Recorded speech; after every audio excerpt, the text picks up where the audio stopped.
Imagine waking up one morning, right? And you feel perfectly lucid. Your mind is completely clear. You stretch, but your toes feel just strangely numb. Like a heavy tingling sensation. Exactly. And by noon, your legs feel like they are literally made of lead.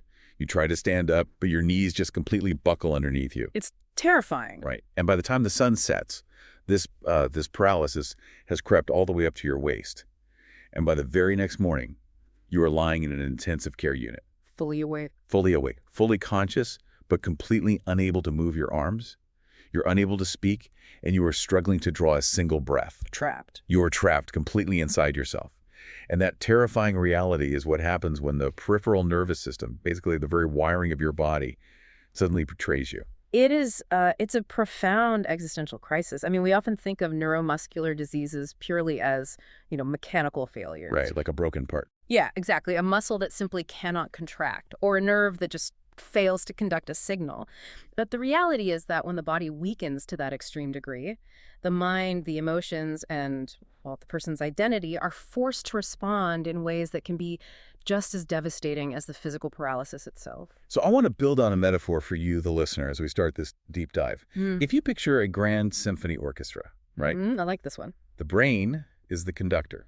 It stands at the podium, and it's dictating the tempo, the emotion, the dynamics, and the muscles are the instruments themselves. The cellos, the brass. Yeah, the violins producing the sound, and the peripheral nervous system. That is the intricate wiring, the visual cues, the sheet music that connects the conductor to the musicians. Right.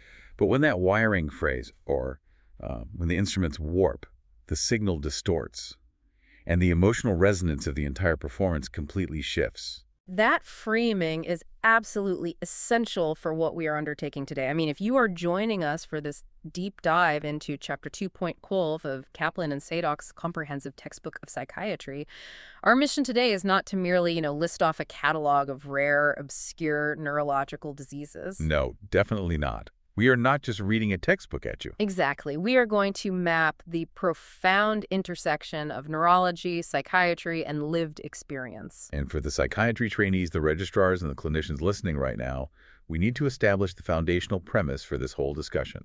We must anchor our clinical reasoning in this core idea. Which is that psychiatry is the study of how brain, mind, and experience interact. Yes, and critically, how that entire process can go wrong. Precisely. And to navigate this incredibly complex system, we have to move anatomically.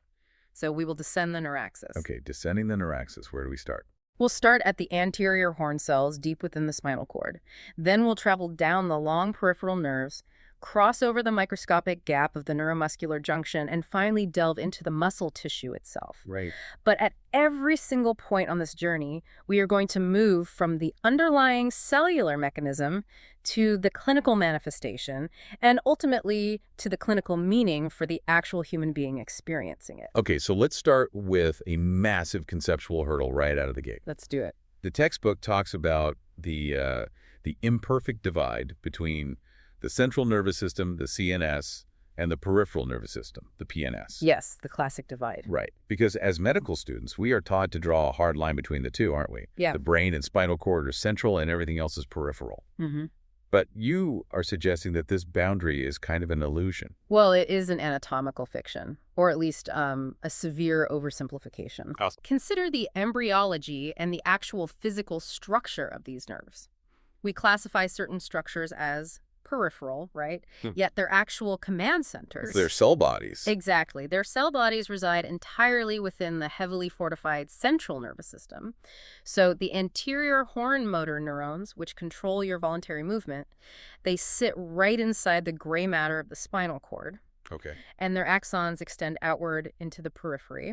But conversely, look at your sensory neurons. Right, the ones sending signals back. Yeah, their cell bodies sit in the dorsal root ganglia, which are technically outside the spinal cord in the periphery, but they project their axons deep into the central nervous system to deliver their sensory payloads. So they cross the border constantly. Constantly. If I am trying to build a mental model of this, It is like a city's power grid. We try to neatly separate the city's main high-voltage lines. The CNS. Right, the CNS. We try to separate that from the wiring inside the walls of your own house, which would be the PNS, but that boundary blurs right at the fuse box. This is a perfect way to look at it. You cannot send a massive power surge down the city's main lines without blowing the fuses in the house. And conversely, a catastrophic short circuit in the house is going to register on the city's grid. They are functionally inseparable. And that is the exact clinical reasoning framework we need to adopt today. When we observe neuropsychiatric symptoms in a patient with a neuromuscular disease, we are generally looking at two distinct pathways of impact. The dual impact on mental life. Okay, walk us through those two pathways. So the first pathway is direct biological involvement. This is where the disease pathology is actively destroying both the central and peripheral systems simultaneously. So like a genetic issue. Exactly. We might be looking at a genetic mutation that causes proteins to misfold in both the spinal cord and the frontal lobes of the brain at the same time. Or perhaps a circulating environmental toxin that easily crosses the blood-brain barrier while simultaneously stripping the myelin insulation off peripheral nerves in your legs. So the brain and the nerve are both under primary direct attack. And the second pathway is where we look at the collateral damage, correct? Yes, the secondary psychological and systemic effects. This encompasses the profound psychosocial trauma of losing your physical autonomy. It is the existential dread of watching your body literally waste away from a progressive illness. Right. And critically for psychiatrists, it also includes the severe psychiatric side effects of the vital, life-saving treatments we use. Things like high-dose corticosteroids or aggressive immunomodulators. So we have the biological assault on the nervous system itself and then the lived experience of the failing instruments, plus the medical fallout. Exactly. Okay, let us begin our descent down the neuraxis then.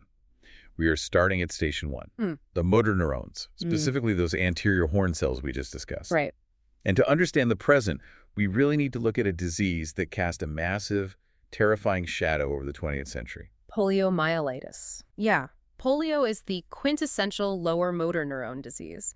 The poliovirus specifically targets and destroys those motor neurons in the anterior horn of the spinal cord and sometimes up in the brainstem. And we all know the history of this, right? The iron lungs of the 1950s, the paralyzed limbs. But thanks to the global rollout of the vaccines, wild polio is largely eradicated. It is, thankfully.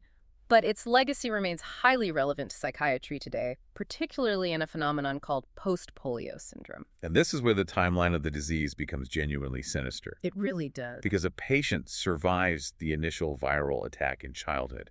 They undergo this brutal rehabilitation. Perhaps they learn to walk with braces, they stabilize, and they go on to live a full, active life. Then, 15 or even 30 years later, they suddenly develop new muscle weakness, severe joint pain, muscle atrophy, and this crushing systemic fatigue. Why does the virus come back? Well, that's the thing. The virus doesn't come back. It doesn't. No. The mechanism here is cellular exhaustion. Okay, explain that. So, during the initial polio infection, when a massive number of motor neurons are killed, the surviving motor neurons act heroically. They actually sprout new axonal branches to innervate the muscle fibers that were left orphaned by the dying neurons. Wow, okay, so one neuron might end up doing the work of 3 or 4. Exactly. It compensates to keep the muscle moving. But decades later, the metabolic strain of maintaining those massive, overextended nerve networks simply becomes too much for the cell. It just burns out. It burns out. The overworked neurons begin to fail and die off prematurely. That is post-polio syndrome. And the psychiatric toll of that is immense. I can only imagine. Imagine the psychological resilience required to overcome polio in your youth, only to have the monster return from the shadows decades later to steal your mobility all over again. The grief must be absolutely overwhelming, and the literature notes that more than a quarter of polio survivors experience severe depression, particularly those with poor social support. So if you're a psychiatrist, you are stepping in to treat a major depressive episode. You might instinctively reach for an antidepressant, or maybe something for their anxiety, or a sedative to help them sleep through the severe joint pain. But the textbook highlights a massive red flag here regarding sedatives, doesn't it? It is a matter of life and death. You must strictly avoid prescribing sedatives, particularly benzodiazepines or strong hypnotics, to patients with significant post-polio syndrome. Wait, why? If their nervous system is highly anxious, shouldn't we calm it down? Because you must remember what those anterior horn cells actually control.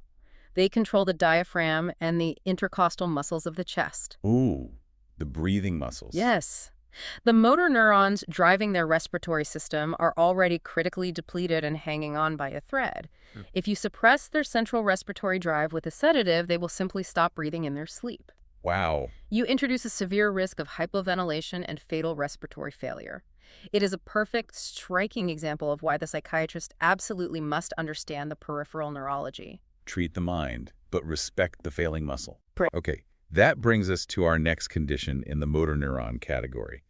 We are moving from a viral cause to a relentless degenerative one. Amyotrophic lateral sclerosis, or ALS. Yes, ALS. Often known as Lou Gehrig's disease in America or motor neuron disease here in the UK. It involves the progressive degeneration of motor neurons. But unlike polio, which primarily hits the lower motor neurons. Right, the ones in the spinal cord. Exactly. ALS attacks both the lower motor neurons in the spinal cord and the upper motor neurons in the motor cortex of the brain. So it hits both levels. It hits both levels, and this creates a devastating clinical picture. You see spasticity and rigid reflexes from the upper motor neuron death, combined with muscle atrophy and fasciculation. Those are the visible rippling muscle twitches, right? Yes, exactly, and those come from the lower motor neuron death. Now, the cultural narrative around ALS is incredibly persistent. We view it as the ultimate physical trap. We always picture Stephen Hawking. We think the mind remains a pristine, untouched diamond, while the physical body literally turns to stone around it. But you are saying this deeply held assumption is factually wrong. It is a profound misconception, and frankly one that does a massive disservice to patients and their families. This raises a crucial question about how we categorize neurodegenerative diseases entirely. Because we now understand biologically and clinically that ALS and frontotemporal degeneration, or FTD, actually exist on a shared biological spectrum. Okay, I want to make sure you, the listener, caught that. ALS, which is a muscle wasting disease, and frontotemporal dementia are on a spectrum. Yes. How is that possible? What is the bridge between a paralyzed arm and a degenerating frontal lobe? If we look at the cellular pathology, it all comes down to protein mismanagement and genetics. In both conditions, we see what are called ubiquitin-positive neuronal cytoplasmic inclusions. Okay, we need to translate that for us. What is a ubiquitin inclusion? Sure. Think of ubiquitin as a microscopic molecular tag that the cell uses to mark damaged or misfolded proteins for the cellular garbage disposal system. Like putting out the recycling. Exactly. But in ALS and FTD, this garbage disposal system fails. Toxic misfolded proteins clump together inside the neuron. In ALS, this primarily happens in the motor neurons. In FTD, it happens in the frontal and temporal lobes. Where you're saying they overlap.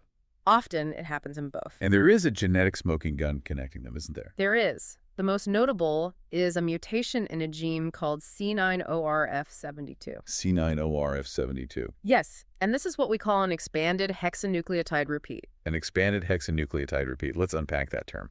Hexa means 6. Nucleotide is the DNA letter. So it's a 6-letter genetic sequence.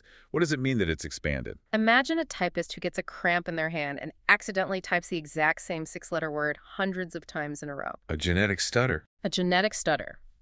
The cell's machinery tries to read this stuttering genetic code and ends up producing toxic RNA and abnormal dipeptide proteins that physically poison the cell. And patients carrying this specific C9orf72 mutation don't just present with weakness. What else do they show? They frequently present with severe behavioral syndromes, apathetic or disinhibited personality changes, and even frank psychosis. Psychosis from an ALS gene. Yes. So up to 50% of ALS patients are actually experiencing direct cognitive changes. Mild memory loss, aphasia, executive dysfunction. They even lose the ability to accurately read the emotional expressions on the faces of their own loved ones. Because the disease is directly ravaging the frontal lobes. Exactly. The brain is not a pristine diamond in this disease. And this leads us to a highly specific, often incredibly misunderstood symptom in ALS, pseudobulbar affect, or PBA. Yes, PBA. This presents as uncontrollable, inappropriate episodes of laughing or weeping, right? Now, I get to play devil's advocate here for a second. Go. If I am sitting in a neurology clinic and a doctor's just handed me a diagnosis of ALS, a uniformly fatal, relentlessly progressive disease, and I begin to sob uncontrollably, Naturally. aren't I just severely, understandably depressed? How does a psychiatrist possibly separate human grief from a neurological symptom? And that is the exact trap clinicians fall into every day. We must make a vital clinical distinction between affect, which is the outward physical display of emotion on the face and body, Right. and mood, which is the internal subjective emotional state. So affect is the weather outside and mood is the climate inside. That is a brilliant way to phrase it. Yes. If you ask a patient experiencing a crying episode from PBA how they actually feel inside, they will often tell you, I'm not sad right now. I was just watching a completely neutral television commercial. I don't know why I'm crying, and I literally cannot make it stop. Wow. So the outward display has been completely severed from the internal mood. Precisely. What cuts the cord? What is the biological mechanism? It is a structural disinhibition. Deep in the brain, we have descending pathways, the cortical bulbar tracts, that act as a braking system. They keep our primitive emotional motor responses in check. So they stop us from just crying at everything. Right. But ALS lesions physically destroy those upper motor neuron pathways. The brakes are cut. So a minor stimulus triggers a massive stereotypical motor output of crying or laughing even if the patient feels fine. Because it's a structural hardware problem, not a psychological software problem. Yeah. So talking therapies aren't going to stop the crying. How do you treat it? It responds remarkably well to specific pharmacology, actually. Tricyclic antidepressants, or SSRIs, can help modulate the pathways. But there is a specific FDA-approved medication called Nuedexta. Nuedexta. Yeah. It is a combination of dextromethorphan, which acts on sigma-1 and NMDA receptors in the brainstem, and quinidine, which simply prevents the rapid metabolism of the dextromethorphan so it stays in the system longer. It effectively restores the braking system. That's fascinating. Now, before we leave the motor neurons, we absolutely must touch on the treatments for ALS itself, because they bring their own massive psychiatric baggage. They do. Briluzole is a common drug we use that blocks glutamate release and can slightly prolong survival in ALS, but it can cause severe systemic malaise and, in overdose or in sensitive patients, significant uncharacteristic agitation. And there's a newer one, right? Edaravone. Edaravone, yes. A free radical scavenger, but it requires an incredibly burdensome intravenous cycling schedule. Like an IV drip. Yes, daily infusions for 2 weeks straight, then 2 weeks off. The logistical and physical toll of that treatment alone can precipitate severe adjustment disorders. The side effects of the cure are often just as difficult for the psychiatrist to manage as the symptoms of the disease. Let's round out this first station with spinal muscular atrophy, or SMA. Right, SMA. This is an autosomal recessive disorder. It causes severe lower motor neuron dysfunction due to the death of anterior horn cells. Similar to ALS, but genetic from birth. Yes. It is caused by mutations in the SMN1 gene, the survival motor neuron gene, on chromosome 5q. Historically, infants born with the most severe form, type 1, faced rapid developmental arrest, paralysis, and death, usually before their second birthday. It was essentially a purely palliative diagnosis. Entirely palliative. But the landscape of SMA has undergone a scientific miracle over the last decade, hasn't it? It is honestly one of the most revolutionary triumphs of modern molecular medicine. We now have nusinersen, which is an antisense oligonucleotide. For the listeners, an antisense oligonucleotide is essentially a custom-designed piece of synthetic genetic material. It binds to the RNA and alters how the cell splices it. In SMA, patients have a backup gene called SMN2 that normally produces a defective protein. Nusinersen forces that backup gene to produce fully functional survival motor neuron protein, right? Exactly. And beyond that, we now have one-time viral gene therapies that use an adeno-associated virus to deliver a brand new, fully functional SMN1 gene directly into the child's motor neurons. So the disease is essentially being cured neurologically. Why is psychiatry involved? Because the psychological paradigm has inverted entirely. Inverted. Think about it. Imagine being parents who were told your child would die by age 2. You have completed the profound, agonizing, anticipatory grief associated with that reality. You've made peace with it. Yes. Yeah. And suddenly, medical science intervenes. Your child survives. They might even start gaining motor milestones. This introduces an entirely new, unmapped territory of medical anxiety, survivor's guilt, the trauma of rigorous, ongoing medical interventions, Wow. and the deeply complex psychological adjustment of raising a chronically ill child who is supposed to be terminal. Psychiatrists are vital in helping these families navigate the shock of hope. The shock of hope. That is a really powerful concept. It's almost a whiplash of grief and joy. It absolutely is. Okay, let's pivot. We are leaving the spinal cord and traveling down the long highways of the body. Station 2. The peripheral nerves and ganglia. And we have to start by returning to the nightmare scenario I described at the very beginning of the deep dives.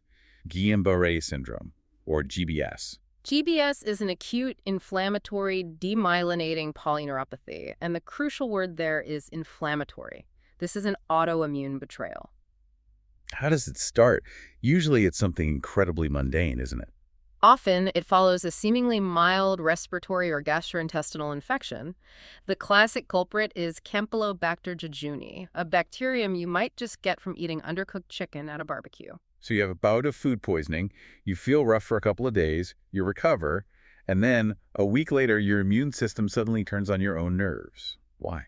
The prevailing theory is molecular mimicry. Mimicry. Yes. The antigens on the surface of the Campylobacter bacterium happen to look remarkably similar to the complex molecules, the gangliosides, that make up the myelin sheath insulating your peripheral nerves. Oh, wow. So your immune system produces antibodies to hunt the bacteria, but in its zeal, it mistakes your nerves for the invader. It literally strips the insulation off your own wiring. And the defining clinical manifestation of that is an ascending paralysis. It starts in the toes and feet as tingling and weakness. It marches up the legs. It takes out the core, the arms, the face, and finally, the respiratory muscles. Yes. And as we mentioned earlier, you are completely cognitively intact while this happens. You are awake for the entire collapse. The acute phase is an absolute medical emergency. About 25% of these patients will suffer respiratory failure and end up in the ICU requiring mechanical artificial ventilation. And the psychiatric consequences are as severe as the physical ones. What happens to a mind locked inside a paralyzed body in a busy ICU? We see skyrocketing rates of acute stress disorder, severe depressive episodes, and ICU delirium. The sensory deprivation of the ICU, the alarms, the lights, combined with the total loss of autonomy, it just shatters the psyche. The textbook sources even mention a link between GBS and brief reactive psychosis. Yes. These psychotic episodes, hallucinations, profound delusions, they are strongly linked to severe quadriparesis. Which is complete paralysis of all four limbs. Right. Combined with multiple cranial nerve dysfunctions. These patients lose their facial expressions. They lose their ability to swallow, their ability to speak. They frequently report that the absolute terrifying inability to communicate with the nurses or their loved ones is the most psychologically devastating aspect of the illness. Worse than the paralysis itself. Far worse. It induces a state of primal panic that physically fractures reality, leading to that psychosis. So the neurologists are running the show medically. They're doing plasmapheresis, literally filtering the blood to remove the rogue antibodies. Yeah. Or they're giving high-dose intravenous immunoglobulins to overwhelm the immune response. What is the psychiatrist doing at the bedside? The psychiatrist must be a grounding anchor. While we might judiciously use psychopharmacology for severe agitation, we absolutely cannot underestimate the profound therapeutic value of environmental reassurance. Just being there and explaining it. Yes. We must help the team establish any form of communication, even if it's just blinking to a letterboard. We ensure frequent tactile contact with relatives. We provide continuous supportive counseling. We have to repeatedly orient them to the fact that while this locked-in state is terrifying, in GBS, it is usually temporary. Right, because the nerves can remyelinate, they can heal. Exactly. They need us to hold on to that hope for them while they are trapped and can't see the light at the end of the tunnel. Let's shift from an autoimmune attack to an external invasion.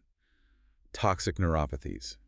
The environmental intruders. This is a massive area. If you were a psychiatrist running a busy A&E department, and a patient comes in presenting with a confusing mix of psychiatric issues, maybe hallucinations or profound lethargy, but they also have physical weakness, how do you distinguish a primary psychiatric break or a neurodegenerative disease from a toxic exposure?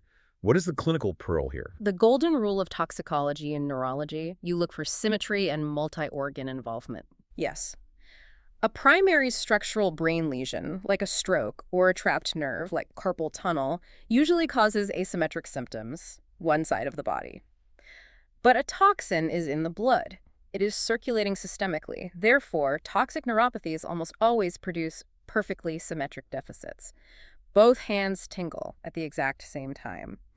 Both feet go numb. And the multi-organ part. Because it's in the blood, the poison doesn't just hit the nerves. You will see gastrointestinal issues, severe anemia, kidney failure, or liver dysfunction running concurrently with the neuropsychiatric changes. It's a systemic assault. Yes. Okay, let's break down the heavy hitters. We will start with the heavy metals, particularly lead. Lead toxicity, or plumbism, has shaped human history. From the lead pipes of the Roman Empire to the leaded petrol of the 20th century, and tragically, modern public health failures like the Flint, Michigan water crisis. Lead is insidious because it mimics calcium in the body. Calcium is everywhere. Exactly. So lead easily crosses the blood-brain barrier and interferes with neurotransmitter release. What does that look like clinically? In children whose nervous systems are still developing, it causes irreversible chronic cognitive dysfunction, lowered IQ, and severe developmental delay. It's tragic. In adults with acute high-dose exposure, perhaps from an industrial accident or consuming illegally distilled moonshine brewed in old car radiators. Oh, wow, people do that. They do, and the solder in the radiators leaches lead. In those cases, it causes acute encephalopathy. You see severe confusion, visual hallucinations, and coriform movements. Coriform movements, what are those? They are these involuntary, unpredictable dancing movements of the limbs. And eventually this progresses to seizures and coma. And what about arsenic? Arsenic exposure often occurs chronically through contaminated well water in certain parts of the world, or acutely through industrial chemicals. Arsenic targets cellular metabolism, specifically depleting cellular energy by interfering with ATP production. ATP being the energy currency of the cell. How does starving the cell of energy affect the nerves? It causes a classic length-dependent neuropathy. Length dependent. Yes. The longest nerves in your body, the ones reaching all the way from your spinal cord right down to the tips of your toes, they require the most energy to transport nutrients. That makes sense. When arsenic starves the body of ATP, the longest nerves die first. Patients present with intense burning, painful numbness starting in the soles of the feet. Weeks later, as shorter nerves begin to fail, it finally affects the fingertips. And psychiatrically? Acute arsenic poisoning presents as severe organic psychosis and delirium, alongside massive gastrointestinal collapse. Then there is mercury. Yes. The phrase mad as a hatter is not just a Lewis Carroll invention for Alice in Wonderland. It is a tragic historical medical diagnosis. From the hat industry. In the 18th and 19th centuries, the felt hat industry used mercuric nitrate. Workers inhaled the vapors, leading to chronic inorganic mercury toxicity. It causes a specific psychiatric syndrome called erethism. Erethism, what does that involve? Profound emotional lability, extreme pathological shyness, severe anxiety, and a resting tremor. It crosses the blood-brain barrier and literally makes them mad. Yes. And we must also mention organic mercury, specifically methylmercury. This bioaccumulates in fish. The most horrifying example was the Minamata Bay disaster in Japan, where industrial dumping poisoned thousands of people. It causes devastating CNS destruction, ataxia, blindness, and profound, irreversible cognitive deterioration. Okay, those are the ancient heavy metals. Let's fast forward to a modern global toxin, organophosphates. These are the active ingredients in many insecticides and agricultural chemicals worldwide. To understand organophosphates, listeners really need to build a very clear mental model of the synapse. Organophosphates are acetylcholinesterase inhibitors. Okay, let's break that terminology down. Acetylcholine is a neurotransmitter. It's the chemical shouting the signal across the gap between the nerve and the muscle. Right. Acetylcholinesterase, with the A's at the end, is the enzyme that acts like a vacuum cleaner. It clears the acetylcholine out of the gap so the muscle can relax and prepare for the next signal. Exactly. So organophosphates destroy the vacuum cleaner. Yes. The enzyme is permanently blocked. As a result, acetylcholine just floods the receptors, creating a massive, uncontrollable overstimulation of the nervous system. And this manifests in two distinct clinical crises based on the two different types of acetylcholine receptors in the body. Walk us through type I. Type I is the muscarinic syndrome. This is acute. It happens within hours of spraying the pesticide. Muscarinic receptors control the autonomic nervous system, the involuntary functions. Okay. The patient presents with the SLEODE syndrome, salivation, lacrimation, which is tears, urination, defecation, gastrointestinal distress, and emesis, which is vomiting. Fluids are quite literally pouring out of every orifice. Good God. And psychiatrically. You see extreme emotional lability, confusion, and acute delirium. It sounds horrifying. How do you stop it? You treat the acute muscarinic crisis with atropine, which blocks the muscarinic receptors and stops the autonomic storm. Okay, so you give atropine, they stabilize, but you mentioned a type 2. Yes, then you face the type 2 nicotinic syndrome. The delayed reaction. Exactly. Nicotinic receptors control the voluntary skeletal muscles. 12 to 96 hours after exposure, or even weeks later, the patient develops profound weakness. You see dangerous respiratory insufficiency, weakness in the neck muscles, and a delayed peripheral polyneuropathy. What does that look like? The classic presentation is a foot drop, where the patient cannot lift the front part of their foot, or a claw hand deformity. And to be clear, giving them atropine does absolutely nothing for the type 2 nicotinic paralysis, right? Correct. Atropine only works on the muscarinic receptors. The acute poisoning is bad enough, but the psychiatric literature highlights a deeply troubling long-term issue here. Chronic exposure. Yes. Chronic, low-level exposure to organophosphates fundamentally alters brain chemistry. It is associated with long-term mood dysregulation, severe impulsivity, and it is a major contributing factor in the tragically high rates of suicides among rural agricultural workers, particularly in countries like India. Wow. It is also heavily implicated in the complex multi-system symptomatology of Gulf War syndrome. The environment completely changes the brain. Let's touch on one more toxic category before we move on. Hexacarbons.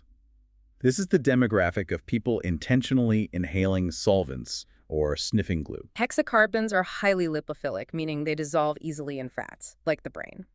Inhaling them causes a rapid, acute central nervous system depression, a quick, intoxicating high followed by stupor. But the chronic damage is absolutely devastating. Society often just writes this off as a transient gateway drug issue among teenagers. But the physical neurology tells a very different, permanent story. It causes giant axonal neuropathy. The toxic metabolites literally cross-link proteins inside the nerve fibers, causing them to swell up enormously and eventually die back. Clinically, chronic abusers develop a severe motor and sensory neuropathy. Their limbs waste away. And their behavior. Psychiatrically, it causes profound functional deterioration, violent disinhibited behavior, and completely bizarre acts of self-mutilation. The cessation of exposure is the only real treatment, but the axonal death is often permanent. Let's briefly cover infectious and immune neuropathies before we leave the peripheral nerves. HIV is notorious for attacking the peripheral nervous system, isn't it? Yes. Over a third of patients with advanced HIV or AIDS experience peripheral neuropathy. The virus itself, and sometimes the antiretroviral drugs used to treat it, damage the dorsal root ganglia. The most common presentation is distal symmetrical polyneuropathy, or DSP. How does DSP present? It causes intense, agonizing, burning pain in the soles of the feet. It is a severe neuropathic pain. And treating this pain is a nightmare for clinicians. Standard painkillers, opioids, NSAIDs like ibuprofen, they are largely useless. Even the traditional first-line neuropathic agents like the tricyclic antidepressant amitriptyline, which works quite well for diabetic neuropathy, often fail completely in HIV-associated neuropathy. What actually works? It requires a completely different pharmacological approach. Lamotrigine, which is an anticonvulsant and mood stabilizer, has shown significant efficacy in managing HIV neuropathic pain. Why lamotrigine? Likely by stabilizing the hyperexcitable sodium channels in the damaged nerves. However, psychiatrists must titrate it very slowly due to their risk of Stevens-Johnson syndrome, which is a severe, life-threatening dermatological reaction. Okay, and we also see neuropathies in Lyme disease, neuroborreliosis, causing severe radicular nerve pain, and Bell's palsy, facial nerve paralysis. And we must mention the modern elephant in the room, COVID-19. The viral aftermath of SARS-CoV-2 is profound. We are documenting clear cases of Guillain-Barré syndrome triggered by COVID-19, again through that mechanism of molecular mimicry we discussed earlier. The immune system clears the COVID virus, then accidentally attacks the myelin. Exactly. We also see acute myositis, which is muscle inflammation, and a crushing, profound post-viral fatigue syndrome that clearly has origins in both central neuroinflammation and peripheral nerve dysfunction. All right, we are continuing our descent. We have traveled down the peripheral nerve, and now we arrive at station 3. The neuromuscular junction, or NMJ. The synapse. Yes, this is the microscopic gap where the nerve terminal finally attempts to talk directly to the muscle fiber. And the marquee disease of this junction is myasthenia gravis. Myasthenia gravis, or MG, is a classic autoimmune disease. The body's immune system produces rogue autoantibodies. But instead of attacking myelin, like in GBS, these antibodies specifically target and destroy the nicotinic acetylcholine receptors located on the postsynaptic membrane of the muscle itself. Okay, to visualize this for the listener, the nerve terminal is doing its job perfectly. It is shouting the command, flooding the gap with acetylcholine. But the muscle fiber has had its listening receptors destroyed by the antibodies. It is essentially deaf to the command. Precisely. And this specific mechanism of receptor depletion leads to a highly characteristic clinical manifestation: fluctuating, effort-dependent weakness. Effort-dependent. This is the absolute key to this disease. Yes. When a patient with MG wakes up in the morning after resting all night, they have a fresh, albeit very small, pool of available receptors, so they feel relatively okay. But as the day progresses, or as they use a specific muscle repeatedly, they quickly exhaust the few working receptors they have left. And the muscle just stops. The muscle simply stops responding. This classically starts in the small, frequently used cranial nerves. So you see ectosis, the drooping of the eyelids, diplopia, double vision because the eye muscles fatigue, and crucially, dysphagia, difficulty swallowing or chewing after just a few bites of food. And here, my friends, is where we find a massive, devastating trap for psychiatrists. It is a diagnostic failure we see all too often. Let's walk through the exact clinical scenario. Let's do it. A young woman presents to a psychiatric clinic. She complains of profound, overwhelming tiredness. She says, "By the afternoon, I feel so weak, I can barely hold my head up. And sometimes my throat feels so tight with anxiety, I can barely swallow my food." Now, if a doctor or a psychiatrist performs a routine, standard neurological exam on her in the clinic, they take out their rubber hammer, tap the knee to check the patellar reflex, assess the muscle bulk in her arms, the exam will be completely 100% normal. Completely normal. And why is it normal? Because a single reflex arc, a single tap of the hammer, does not require sustained effort. The few receptors she has left are perfectly capable of firing once. It is the analogy I always return to. Myasthenia gravis is exactly like a car with a pinched fuel line. If you just turn the key while the car is parked in the driveway, it revs up perfectly. The mechanic listens to it and says, "There's no problem here. It runs fine." Right. But the moment you take it out on the highway and try to drive 50 miles, it starts for fuel, it sputters, and it stalls. You absolutely cannot diagnose this car while it is parked. You cannot diagnose MG with a resting reflex exam. That is a flawless clinical analogy. You have to make the patient repeatedly exert themselves.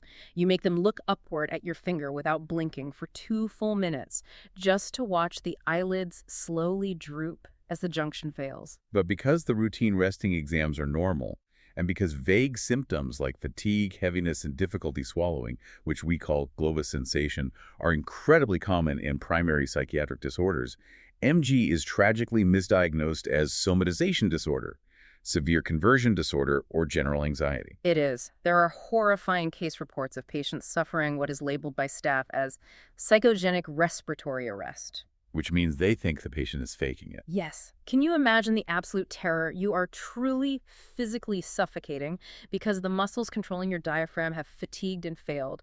And the medical staff around you are telling you to just calm down, that it's just a panic attack, that it's all in your head. It is a catastrophic failure of medical care. Furthermore, the psychological burden of living with diagnosed MG is immense. The loss of facial expression, the drooping face, the inability to smile. It drives severe social anxiety and isolation. And the unpredictability. Exactly. The fluctuating nature of the weakness creates a terrifying unpredictability. They never know when their legs might just give out, leading to intense agoraphobia and chronic respiratory panic. And we'll have to remember, the treatments to save the neuromuscular junction are incredibly aggressive. What are the main treatments? Patients are frequently maintained on long-term, high-dose corticosteroids to suppress the immune system. And as psychiatrists, we know steroids cause profound mood swings, insomnia, and cognitive blunting. Newer therapies like eculizumab, which is a monoclonal antibody, are life-saving, but can cause significant fatigue and systemic nausea. The psychiatrist must be deeply integrated into the care team to help the patient manage the trauma of the illness, the constant fear of suffocation, and the heavy behavioral side effects of the cure. Okay, we have crossed the gap. We have reached the final anatomical station, station 4. The muscles themselves, the myopathies. We made it to the muscle. Let's look at a fascinating genetic condition, myotonic dystrophy. This is the most frequent adult-onset muscular dystrophy. It is an autosomal dominant disorder caused by an expanded trinucleotide repeat. For type 1, this repeat occurs on chromosome 19. A trinucleotide repeat. So instead of a 6-letter stutter like we saw in ALS, this is a 3-letter genetic stutter. And this introduces a critical genetic concept called anticipation. Anticipation is a cruel genetic reality. Because the mutation is essentially an unstable stutter of DNA, when it is passed during reproduction from parent to child, the stutter tends to expand. It actually gets longer. So it gets worse with each generation. Therefore, the disease often presents earlier in life and with much greater severity in each successive generation. A grandfather might have mild cataracts in his 60s. His daughter might develop muscle weakness in her 30s. Her child could be born with a severe, fatal congenital form. The physical manifestations in adults are quite striking, aren't they? The hallmark is grip myotonia. Yes. If they shake your hand, their muscles literally cannot relax. They are physically unable to let go of your hand for several seconds. They also develop distinct hatchet-like facial features, early balding, cataracts, and life-threatening cardiac conduction blockages. But we are here to examine the mind. It is a muscle disease. Why does it affect the brain? Because the genetic mutation, the expanded repeat, is transcribed into toxic RNA. And this toxic RNA interferes with normal cellular processing systemically. It doesn't just happen in the bicep, it happens directly within the neurons of the brain. We see a highly specific primary psychiatric profile in these patients. So it's a direct biological phenotype. It's not just a secondary psychological reaction to having weak muscles. Absolutely not. Personality-wise, they frequently exhibit avoidant, obsessive-compulsive, or passive-aggressive traits, but more significantly, they display marked executive dysfunction, difficulty planning, organizing, and initiating tasks. And here is the definitive proof of the biological link. What's the proof? The severity of their cognitive impairment correlates directly with the physical length of their genetic repeat, not with the physical severity of their muscle weakness. The longer the genetic stutter, the worse the frontal lobe function. Yeah. That is undeniable proof.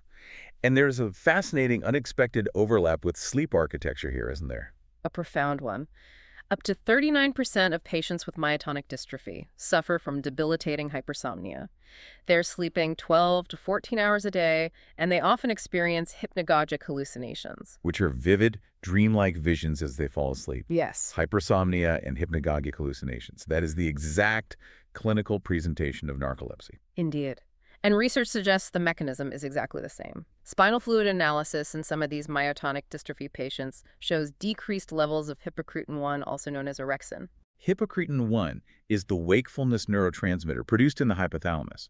So these patients aren't just tired because moving their weak muscles is physically exhausting. Their brain's central sleep-wake regulatory system is fundamentally broken by the toxic RNA of the disease. Precisely. We must treat the central sleep disorder, often with stimulants like modafinil, not just tell them to go and rest their muscles. Right. Next, in the muscle group, we must examine the dystrophinopathies. The most notable and tragic of these are Duchenne and Becker muscular dystrophies.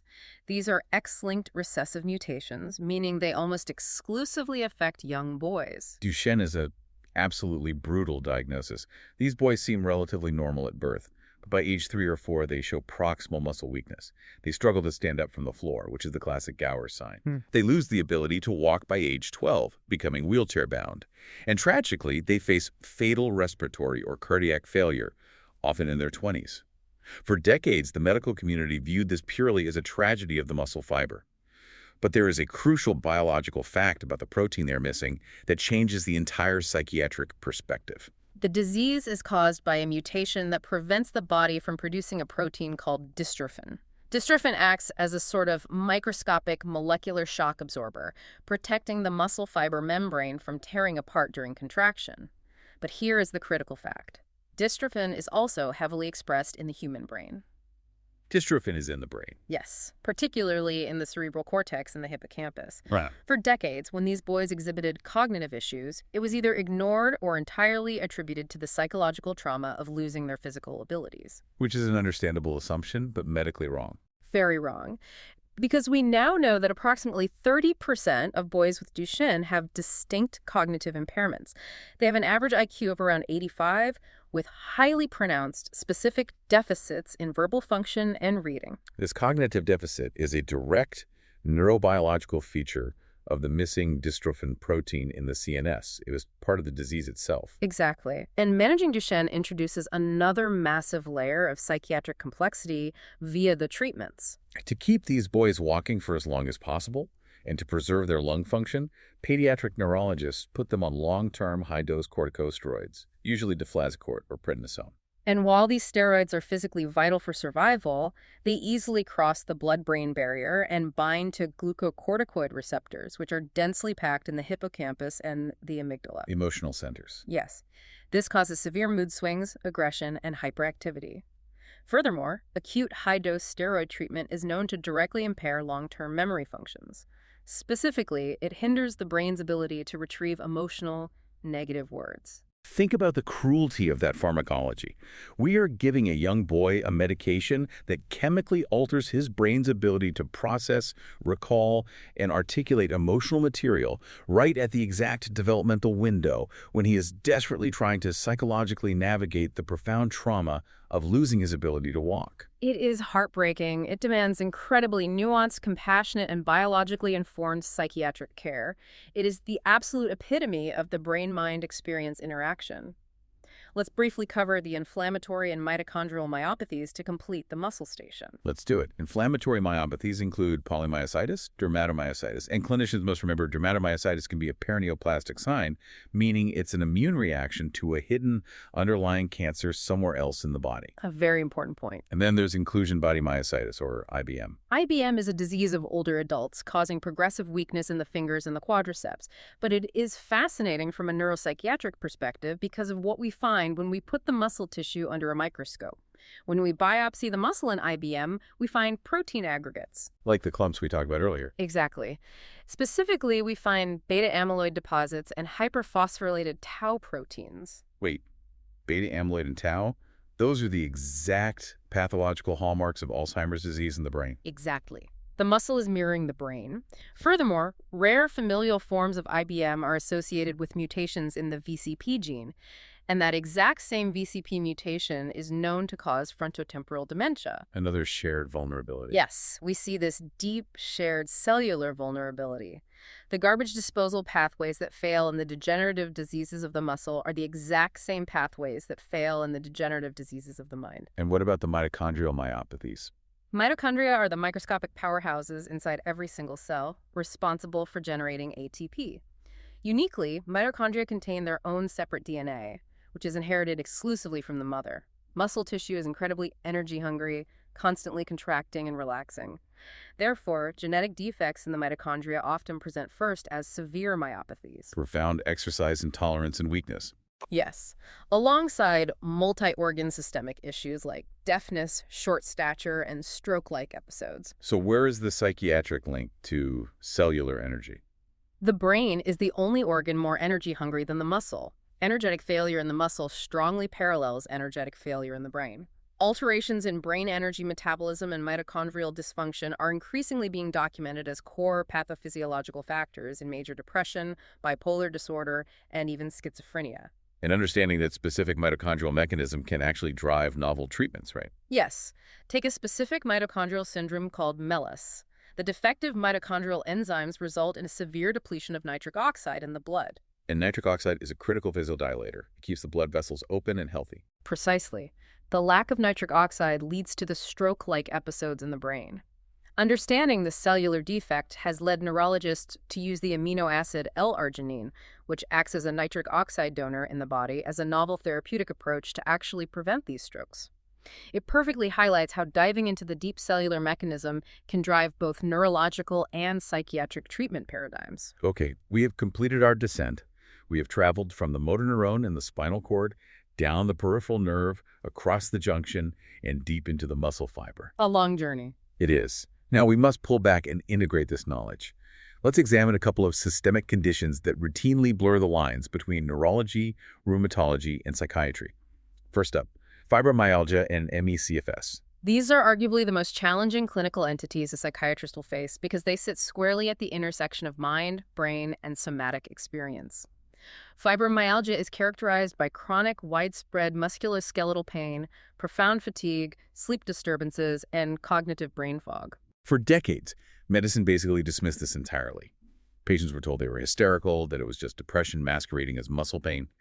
But modern neuroscience has completely redefined fibromyalgia as a centralized pain state. What does that actually mean? It means it is not just sore muscles. There is no primary inflammation in the muscle tissue itself at all. Instead, the pathology lies in the central nervous system. It involves the central amplification of peripheral nociceptive stimuli. Amplification. Yes.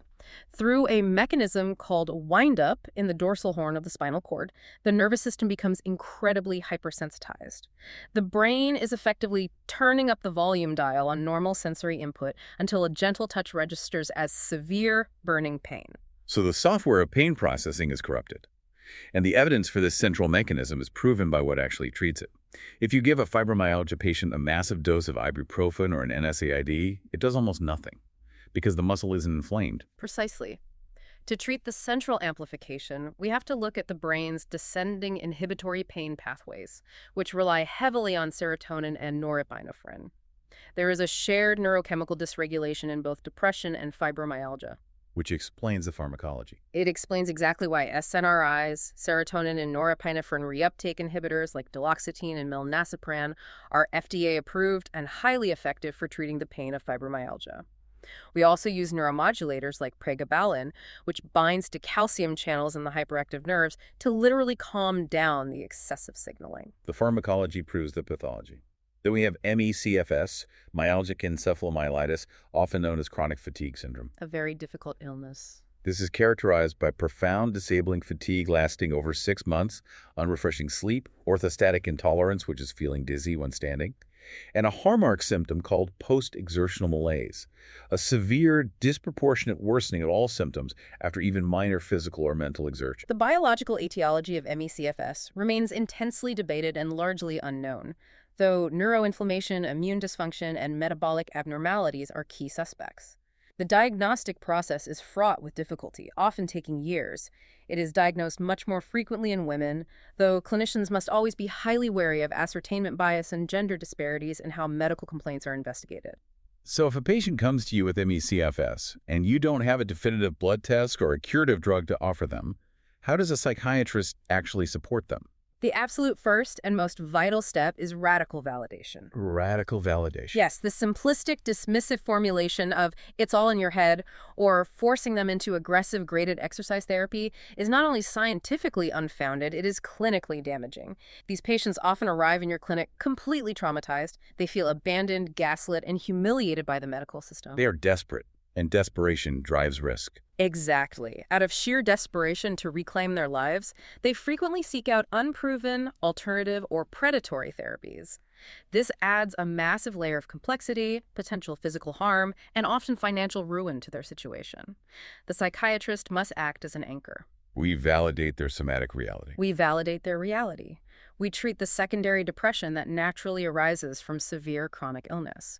We help them carefully pace their energy, and we guide them safely through the profound uncertainty of living with a medically unexplained, disabling condition. We must preserve their dignity while science searches for answers. Let's finish our integration section with a high-stakes, rapid-fire clinical reasoning scenario. Psychiatric emergencies in muscle. Okay, I'm ready. You are the on-call psychiatrist in the A&E department. A patient is wheeled in presenting with severe muscle rigidity, a high fever, sweating, and an altered, confused mental status. 2 life-threatening syndromes look exactly like this: neuroleptic malignant syndrome, or NMS, and serotonin syndrome. How do you distinguish them to save the patient's life? This is a classic board exam question, but more importantly, it's a vital, real-world differential. Let's look at the mechanisms. NMS is a hardware shutdown caused by a sudden dopamine blockade. The patient is usually on an antipsychotic medication like haloperidol, which blocks D2 dopamine receptors in the basal ganglia of the brain. Dopamine is the oil in the engine of movement. If you block it entirely, the engine seizes up. Exactly. The key physical sign of NMS is profound, severe rigidity. We call it lead pipe rigidity. You try to bend their arm, and it literally feels like bending a solid metal pipe. Furthermore, because the system is shut down, you will see hyperreflexia, decreased or sluggish reflexes. The onset is usually gradual, developing over several days. How do you fix the seized engine? You immediately withdraw the antipsychotic. Then you use drugs to restore the dopamine, like bromocriptine, a dopamine agonist. Or you give dantrolene, a direct-acting muscle relaxant that stops the calcium release inside the rigid muscle fibers. And serotonin syndrome. Serotonin syndrome is the exact opposite mechanism. It is caused by an excess, a massive flood of serotonin in the central nervous system. This often happens when a patient accidentally combines serotonergic drugs, say an SSRI antidepressant with a migraine medication or even a cough syrup containing dextromethorphan. So instead of a seized engine, the engine is redlining out of control. Yes. The key physical signs are neuromuscular hyperactivity. You will see severe hyperreflexia. Their reflexes are jumping out of their skin. And critically, you will see clonus. What exactly is clonus? Clonus is a series of involuntary, rhythmic, beating muscle contractions. If you forcefully push their foot back towards their shin, the foot will violently flap back and forth against your hand. That is clonus. Serotonin syndrome also develops much more rapidly than NMS, often within hours of taking the offending drug combination. And the treatment for that? Immediate cessation of the serotonergic drugs, aggressive supportive care to lower their temperature, and if it's severe, we administer cyproheptadine, which is a direct serotonin antagonist. It blocks the receptors to stop the storm. Dopamine blockade versus serotonin excess. Lead pipe rigidity versus rhythmic clonus. Hyperreflexia versus hyperreflexia. Yeah. That is the clinical reasoning that saves a life in the A&E. Absolutely. Okay, before we test these mental models, let's distill this massive landscape we've covered today into our key takeaways. Number 1, neuromuscular diseases fundamentally and physically alter movement, but their neuropsychiatric footprint, spanning cognition, emotion, behavior, and identity, is equally profound and requires equal clinical attention. Number 2, many of these conditions feature direct biological overlap with the brain. We saw this with ALS sharing genetic mutations with frontotemporal dementia, myotonic dystrophy causing hypersomnia through hypocretin deficiency, and Duchenne causing intellectual impairment because dystrophin belongs in the brain, not just the bicep.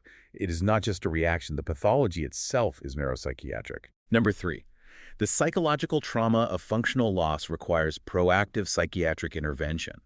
Whether it is the sheer terror of locked-in states in Guillain-Barré syndrome or the acute respiratory panic of myasthenia gravis, we must treat the terrifying lived experience, not just the failing nerve. Number 4, psychiatrists must be intensely vigilant regarding toxic environmental exposures. Remember the clinical pearl. Look for perfect symmetry and multi-organ involvement to spot a heavy metal or an organophosphate. And we must constantly monitor the heavy psychiatric side effects of vital, life-saving treatments like corticosteroids. Number 5, vague somatic symptoms like chronic fatigue or difficulty swallowing must be rigorously and specifically evaluated. We cannot allow devastating treatable conditions like myasthenia gravis to be lazily misdiagnosed as conversion disorder simply because a resting reflex exam looked normal. And finally, number 6. True holistic care demands integrating the microscopic neurological pathology with the patient's psychological adaptation and their broader social environment. You absolutely cannot treat the muscle without treating the mind. A perfect summary of the chapter's core ethos. Now, it is time for our learning reinforcement. We are going to run through several clinical case mysteries, formatted as single best answer scenarios, to really solidify the mechanisms and clinical reasoning we have built today. I will present the case. Take a moment to think through the underlying biology before the expert breaks down the answer. You can always pause the playback if you need more time. Here we go. Case 1. A 55-year-old man with a recent diagnosis of ALS begins laughing uncontrollably during a solemn, difficult family conversation about his will. When asked, he reports feeling deeply sad and embarrassed internally. Which underlying mechanism best explains this manifestation, and what is the specific indicated treatment? Right, so this case tests the vital clinical distinction between affect, the outward display, and mood, the internal state. The patient is experiencing pseudobulbar affect, or PBA. The underlying mechanism is a structural disinhibition. The ALS has destroyed the descending corticobulbar upper motor neuron pathways that normally apply the brakes to emotional expression, causing a mechanical disconnect between his internal sadness and his outward laughter. The specific FDA-approved treatment is Nuedexta, a combination of dextromethorphan and quinidine. Brilliant. Case 2. A 40-year-old agricultural worker is brought to the A&E with acute confusion, emotional lability, profuse sweating, and severe gastrointestinal distress. He survives, but 2 weeks later he returns to the clinic complaining that he cannot lift the front of his right foot, a foot drop. What is the most likely toxic exposure, and what dual receptor systems dictated this two-stage presentation? The occupational history and the distinct two-stage presentation point directly to organophosphate pesticide poisoning. Organophosphates irreversibly block acetylcholinesterase, leading to massive acetylcholine excess. The dual systems involved are the muscarinic and nicotinic receptors. The acute phase, the sweating, GI distress, emotional lability is a type I muscarinic crisis, treatable with atropine. The delayed foot drop is a type 2 nicotinic syndrome, specifically organophosphate-induced delayed polyneuropathy caused by the prolonged overstimulation of skeletal muscle receptors. Spot on. Case 3. A 28-year-old woman is referred to a psychiatric clinic for conversion disorder. Her chart notes fluctuating complaints of profound fatigue and intermittent difficulty swallowing, particularly when she eats tough meats at dinner. A neurologist note states her resting patellar reflexes and arm strength are perfectly normal. What critical neuromuscular junction disorder must the psychiatrist insist be ruled out? This is the classic dangerous misdiagnosis trap. You must suspect and rule out myasthenia gravis. MG features effort-dependent weakness caused by autoantibodies destroying postsynaptic acetylcholine receptors. Her single-strike resting reflex exam is normal because a single twitch does not require sustained effort. However, the repetitive, exhausting act of chewing tough meat depletes the few available receptors at the junction, leading to real physical dysphagia. You cannot assume a symptom is psychogenic without administering a strenuous fatigue test. Case 4. A 35-year-old patient with myotonic dystrophy type 1 presents to your clinic complaining of profound hypersomnia, sleeping up to 14 hours a day and experiencing vivid, dreamlike hallucinations when falling asleep. This specific cluster of symptoms is biologically most closely related to a deficiency of which substance in the cerebrospinal fluid. This case highlights the systemic brain involvement in what we traditionally view as a muscle disease. The profound hypersomnia and hypnagogic hallucinations in myotonic dystrophy are clinically and biologically identical to narcolepsy. It is tied to a deficiency of hemocretin-1 or orexin in the cerebrospinal fluid, proving that the toxic RNA of the disease disrupts the hypothalamic sleep-wake regulatory system in the brain. Great. Case 5. A 9-year-old boy with Duchenne muscular dystrophy undergoes neuropsychological testing and exhibits significant verbal cognitive deficits and a lowered IQ. The parents ask if his learning difficulties are caused by his depression over being in a wheelchair. How do you explain why this cognitive impairment is considered a direct biological feature of the disease? This relies on understanding the role of protein expression. Duchenne is caused by an X-linked mutation resulting in an absence of the protein dystrophin. Dystrophin is not only crucial for muscle membrane stability, it is also heavily transcribed and expressed in the central nervous system, particularly the cerebral cortex. Therefore, the cognitive deficits are not merely a psychological reaction to disability, they are a direct biological consequence of lacking the essential dystrophin protein in the brain's architecture. And our final mystery, Case 6. A 45-year-old woman with a diagnosis of fibromyalgia, presenting with a centralized pain state, severe fatigue, and widespread muscle tenderness, is prescribed milnacipran by her rheumatologist. What is the primary mechanism of action by which this specific medication improves her systemic somatic symptoms? Fibromyalgia is a centralized pain amplification state, wind-up, that shares deep neurobiological mechanisms with depression and anxiety. Milnacipran is a serotonin and norepinephrine reuptake inhibitor, an SNRI. It improves her symptoms by modulating and increasing the levels of serotonin and norepinephrine in the synaptic clefts of the central nervous system. This enhances the brain's descending inhibitory pain pathways, essentially turning down the volume dial on her amplified pain signals. Excellent breakdowns. If you want to deepen your mastery of these concepts, and I highly recommend that you do, please review Chapter 2.1 of Kaplan and Sadok's comprehensive textbook of psychiatry. It is a phenomenal, essential resource for tying these incredibly complex systems together. It truly provides the rigorous clinical foundation required for modern psychiatric practice. I want to leave you with a final provocative thought today. We so often fall into the philosophical trap of dualism. We think of the mind as something entirely separate, an ethereal, pristine command center that simply directs the body's mechanical meat suit. But when you study neuromuscular diseases in depth, you realize the relationship is deeply, inextricably reciprocal. The state of a muscle fiber, the myelin integrity of a peripheral nerve, the availability of a single protein receptor at a microscopic junction, these don't just execute our will. They actively shape our perception of reality. They dictate our mood, and they forge our very sense of self. How much of what we confidently call our personality is quietly, absolutely dependent on the flawless, silent firing of our peripheral wiring? Here are the details of this episode. Neuropsychiatric aspects of neuromuscular diseases. Byline: when the body weakens, how mind, emotion, and identity respond to loss of movement. Episode description. Neuromuscular diseases are often defined by their effects on muscle strength and function, Yet their impact extends far beyond the physical domain, shaping cognition, emotion, behavior, and identity. This chapter explores the neuropsychiatric dimensions of conditions affecting the peripheral nervous system and muscle. In this episode, we examine how diseases such as motor neuron disease, muscular dystrophies, and other neuromuscular conditions influence mental life. Some effects arise directly from neurological involvement, including cognitive and behavioral changes seen in certain disorders. Equally important are the psychological and existential dimensions. Progressive loss of physical function alters autonomy, identity, and the sense of self, often leading to depression, anxiety, adjustment difficulties, and complex emotional responses. A key theme is interaction. Biological changes, psychological adaptation, and social context intertwine to shape the overall clinical picture. The experience of illness is not reducible to pathology alone. This chapter highlights the importance of holistic care, recognizing that neuromuscular disease affects not only what a person can do, but how they experience themselves and their place in the world. Key takeaways. Neuromuscular diseases primarily affect movement but have broader neuropsychiatric impact. Some conditions involve direct cognitive and behavioral changes. Psychological responses include depression, anxiety, and adjustment difficulties. Loss of function can affect identity, autonomy, and sense of self.